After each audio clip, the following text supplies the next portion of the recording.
Bonjour Morgane Simon, c'est Lim Aymar. Vous représentez le film Compte tes blessures. C'est ton premier long métrage, Morgane, et toi tu composes la musique.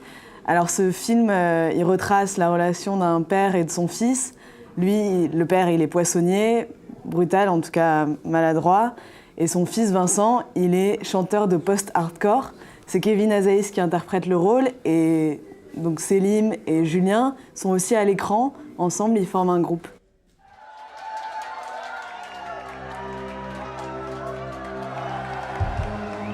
I'm gone! I'm so scared! I've lost my head! Can someone take me away? Right here! Right now! Arrête, putain, arrête! Allez, viens. Tu vas voir si je t'attrape. Arrête! Vincent, Julien. Julien, Vincent. Bonjour. Bonjour. Why we afraid of T'as parlé de ma mère. created Vous étiez proches? won't pay the bills, so we Vous vous entendez bien avec mon père? save up, never mature. You only pretend to know, but he knows Moi, je suis pas aveugle. what's really going on.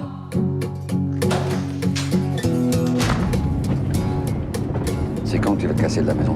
La, la, la, la, J'ai l'impression d'être un clochard qui fait la manche, tout ça pour avoir un je t'aime de son père, putain! la, la, la, la, la, la, la, la, la. D'abord, est-ce qu'on peut parler de ce que c'est le post-hardcore ?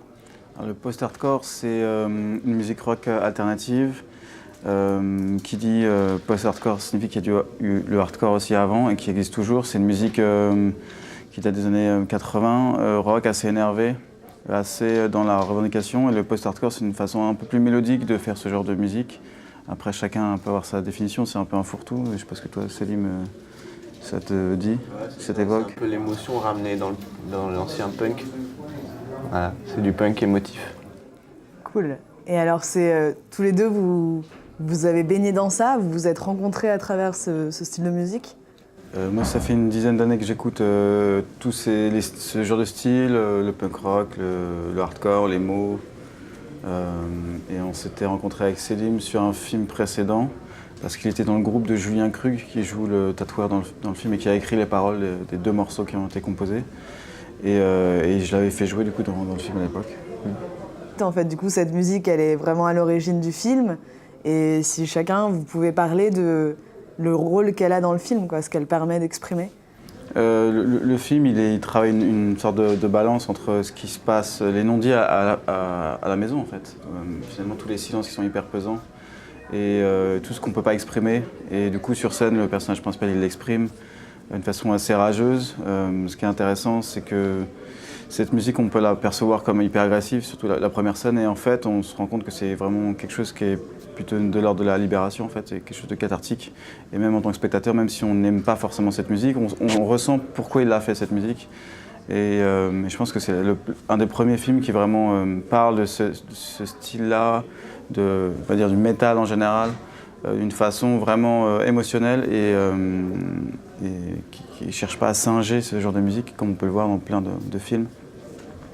Et donc voilà, pour moi, c'était aussi pour ça que je voulais faire le film. Après, toi, qu'est-ce que ça te disait ? C'est vraiment un regard réaliste sur la scène post-hardcore et métal. Et comme il disait, voilà, je pense que c'est la première fois qu'on voit à l'écran cette scène comme elle est vraiment. Et du coup, ça amène beaucoup de choses, je pense. Ouais. D'accord. Je ne veux pas en dire trop, mais c'est vrai que cette scène où il parle du suicide sur scène, moi je ne m'attendais pas à ça et c'est très sensible, quoi. Et alors du coup, ça s'imbrique vraiment avec le propos de ton film. Et le fait que ce soit Kevin qui chante, ça, comment vous l'avez travaillé tous les deux ? Pourquoi c'était important ? Alors, ce moment où on parle de suicide, en fait, le film il se nourrit de plein de choses qui ne sont pas prévues, mais qui permettent d'aller plus loin que ce qui était écrit.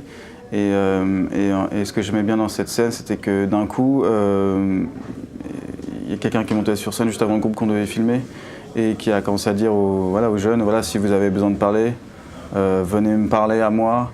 Et du coup, c'était comme si c'était une deuxième famille en fait, comme si cette scène musicale c'était une deuxième famille en fait. Parce que la première famille, elle fait défaut en fait. Mais c'était pas prévu. Non, c'était pas prévu du tout.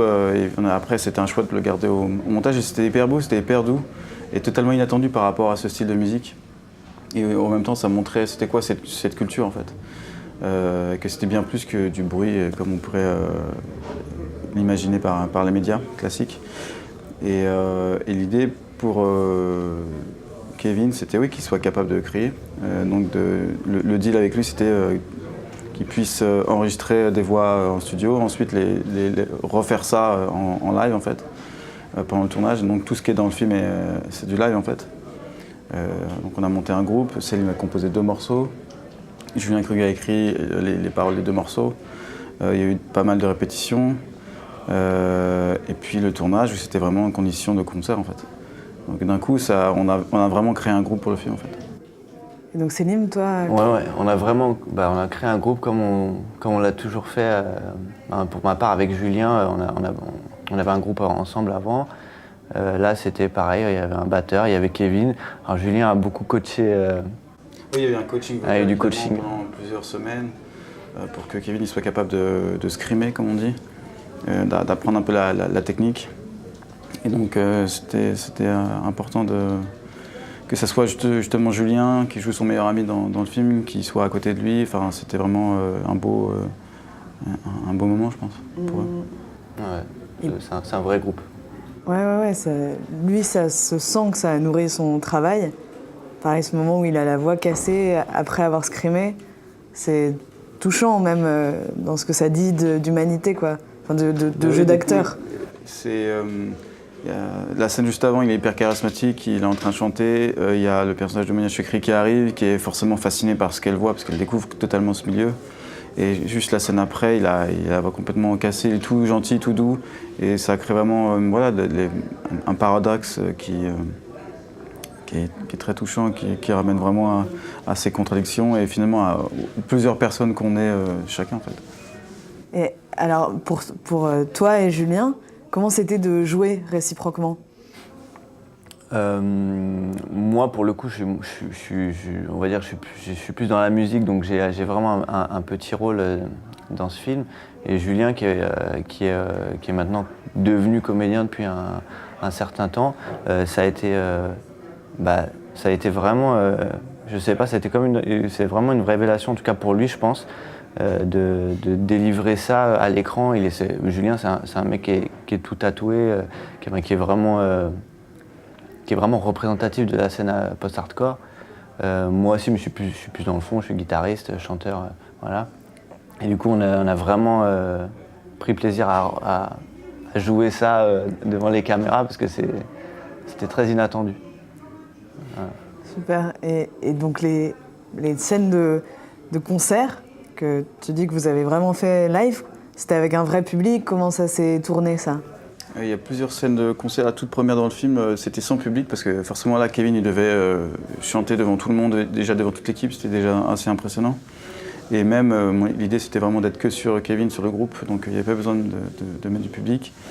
Et le deuxième concert, où là il y a le personnage de Monia Chokri, là il y a, je sais pas, 60-70 personnes qu'on a fait venir dans une salle et on a refait plein de fois les prises avec Kevin en train de crier. Il y avait on faisait les morceaux en entier, la caméra passe elle est sur scène et puis à la fin du morceau elle est à l'autre bout de la salle en fait. Donc on passe vraiment dans la foule avec la caméra, avec Kevin qui passe dans toute la foule. Enfin, c'était assez excitant.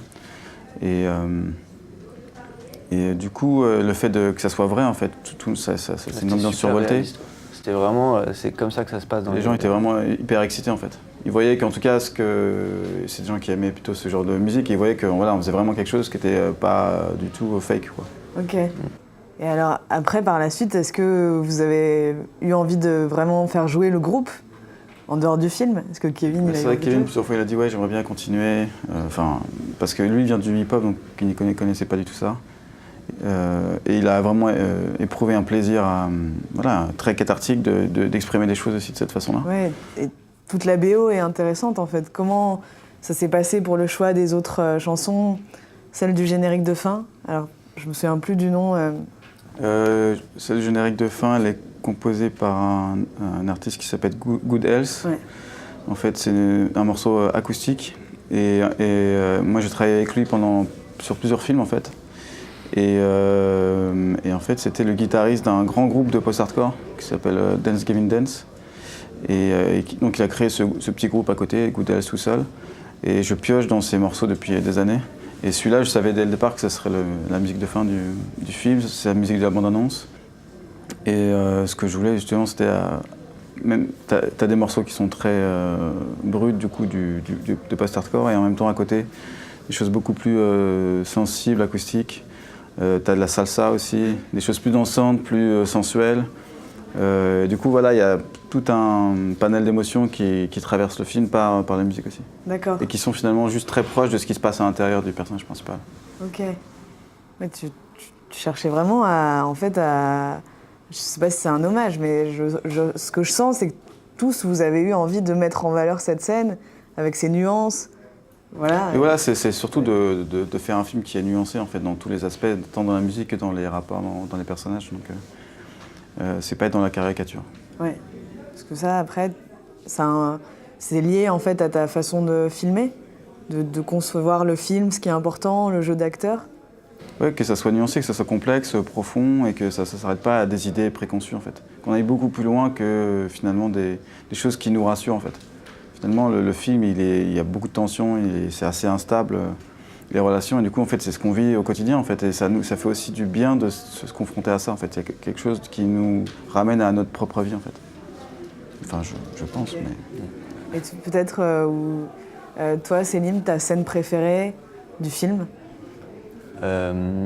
J'ai deux scènes préférées du film. Il y a celle dont tu parlais tout à l'heure où le chanteur de Being as an Ocean, il fait une espèce de discours sur le suicide et où il y a Kevin dans la foule qui se met à vraiment pogoter. C'est vraiment, c'est criant de vérité. Et puis la scène où il est aussi seul sur son lit avec son bouquin, où il dit rien, mais on voit tout en fait. Et ça, c'est une scène très forte, je trouve. Et toi, Morgane?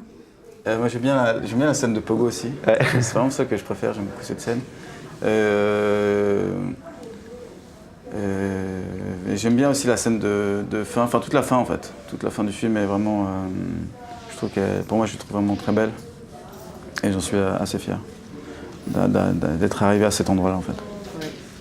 J'ai pas envie d'en dire trop, mais moi aussi, chapeau quoi, pour la direction d'acteur, en tout cas, elle est super. C'est surtout chapeau voilà, aux acteurs de s'être lancés dans l'aventure, d'avoir accepté d'aller à ces endroits-là en fait. Et surtout de s'ouvrir en fait, de pas dans la résistance. Voilà, pour moi ce qui est le plus important dans un film, c'est les acteurs, vraiment. Et la musique, elle est là pour exprimer des choses qui sont ancrées en eux, quoi. Donc c'est pour ça que j'ai creusé beaucoup avec la musique. Ouais, ça se ressent. Et alors, peut-être qu'on peut parler de... Enfin, il vient de sortir, c'était en janvier, hein, Compte tes blessures, mais est-ce que déjà vous avez des futurs projets, ensemble ou chacun séparément? Toujours continuer à parler de personnages sensibles, on va dire, peut-être de façon moins violente, et parler un peu plus d'amour, on va dire, un amour plus simple. Voilà. Et toi, Céline? Moi, j'ai un duo électropop à côté. Ça s'appelle comment? Ça s'appelle The City. Ok. Il y a 2 chansons sur la BO d'ailleurs. Et j'ai un projet solo aussi, en tant que DJ. Ouais, pareil, si tu veux nous dire le nom. Ça s'appelle Kid None, c'est vraiment au tout début, donc je sortirai un premier titre bientôt. D'accord, génial.